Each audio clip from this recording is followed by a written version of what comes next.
Jamani, leo ni siku ya kufuturu, siku ya Idi. Hakuna kitu yoyote nimepata. Hakuna mtu amenitumia zawadi. Kwani ndugu zangu Waislamu wengine wako wapi? Leo nimewasha hii moto, nichome yenye nachoma hapa, nikule. Ili tuone namna gani. Mwezi mzima nimefunga. Chakula yenye nilikuwa nakula ni ugali tu sufuria moja na mboga. Yaani niliamua kuwa Mluya katika hii Idu. Hii ilikuwa Idu. Fitr. Hapana. Hii ya kufunga ya Waislamu.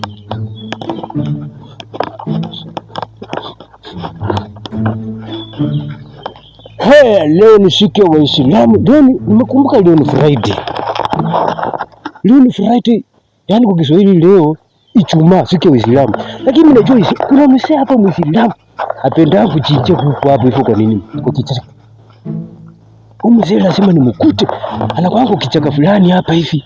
Niko naona kitu kama moshi hivi. Wow.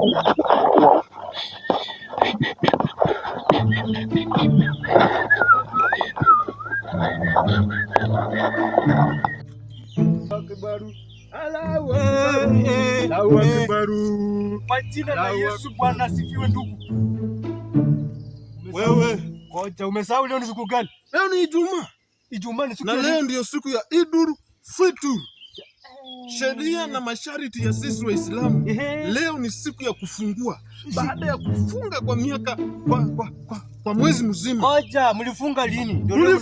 Mlifunga mwezi uliopita. Mpaka sasa ndio tunafungua. Na wewe unakuja unapata naendeleza ibada yangu hapa. Unaniambia Bwana Yesu asifiwe. Unakatiza maombi. Hapana. Hiyo ni dhambi kubwa sana mbele ya Mwenyezi Mungu. Acha nikwambie kitu. Nataka nikueleze. Unajua wewe sana. Umesema Mwenyezi Mungu. Wewe. Allah.